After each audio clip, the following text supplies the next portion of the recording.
As President Biden prepares to nominate a new justice to the Supreme Court, tonight we're taking a closer look at a brewing controversy over ethics on the bench.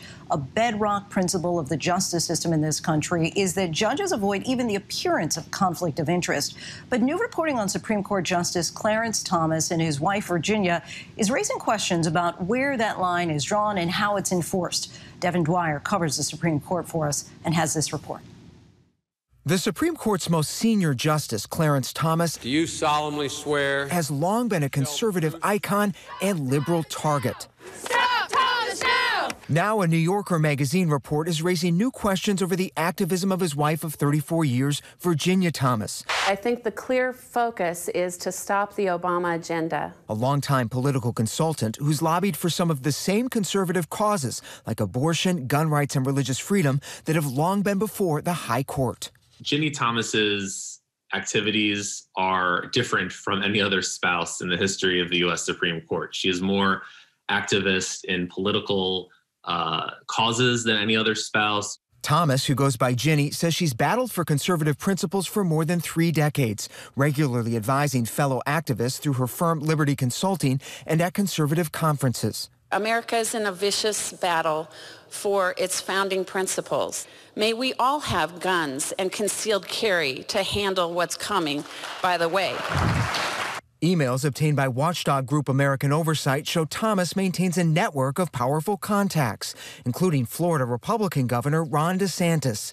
In a message to his office last summer, not independently confirmed by ABC, she suggests Justice Thomas was also in touch with the governor on various things. She's been outspoken about affirmative action, which is before the court. She's been outspoken about the January 6th committee, which is before the court. And we're going to the Capitol. On January 6th last year, before violence broke out at the Capitol, Ginni Thomas, who had direct access to the Trump White House, was cheering on the president's supporters, challenging the electoral vote count, writing on Facebook that morning, "God bless each of you standing up or praying."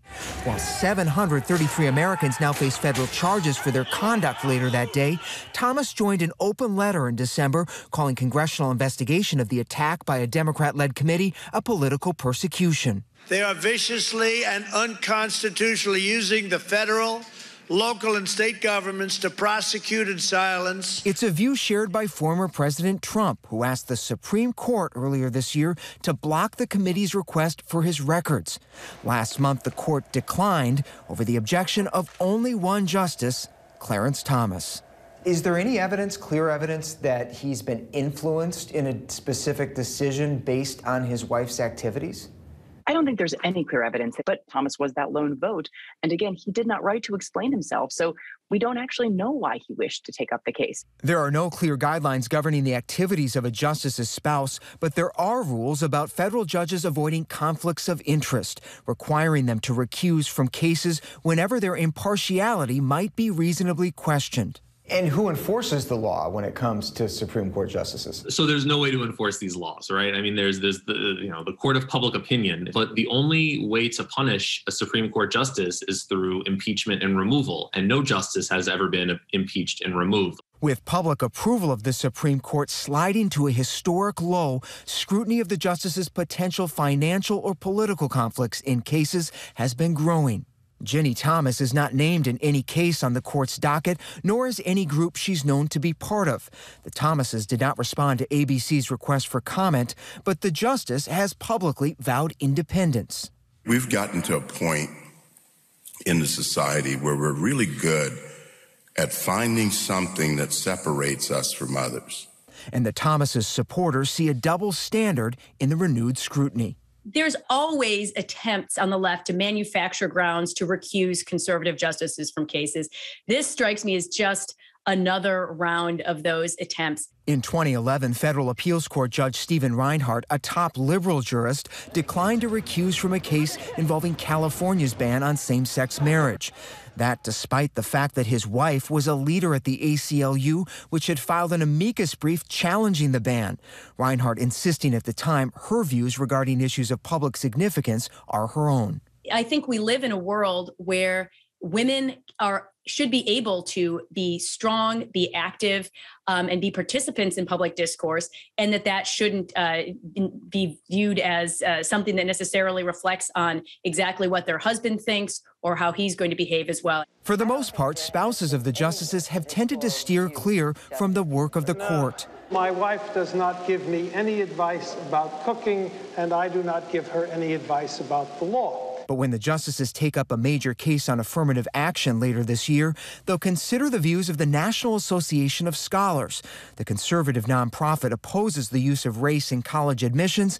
Ginni Thomas sits on its advisory board. It's absolutely okay that Justice Breyer's wife worked at the Dana-Farber Cancer Institute. It's absolutely fine that Jane Roberts is a legal recruiter during Chief Justice Roberts' tenure. And it's totally fine, too, that Ginni Thomas has a political consulting firm.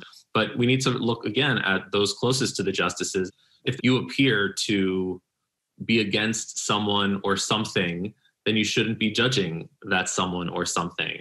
ABC News has learned ethics watchdog Fix the Court has asked the Supreme Court clerk to strike the NAS brief from the record. It comes as a new ABC News Ipsos poll finds more Americans believe partisan political views rather than the basis of law are driving the justices' decisions. Chief Justice John Roberts acknowledging late last year that public trust is essential, not incidental to the court's function, but he opposes efforts to set a new ethics code. I do think that it could help the justices regain a little bit of the lost kind of public trust and credibility, just to say, look, we ourselves are bound by some ethical guidelines that another body has imposed on us. And so far, the court as an institution has been unwilling to sign on to that. A court at a crossroads and facing new questions about its politics as it prepares for partisan battle over a new justice and the major decisions still ahead. Hi, everyone. George Stephanopoulos here. Thanks for checking out the ABC News YouTube channel. If you'd like to get more videos, show highlights, and watch live event coverage, click on the right over here to subscribe to our channel. And don't forget to download the ABC News app for breaking news alerts. Thanks for watching.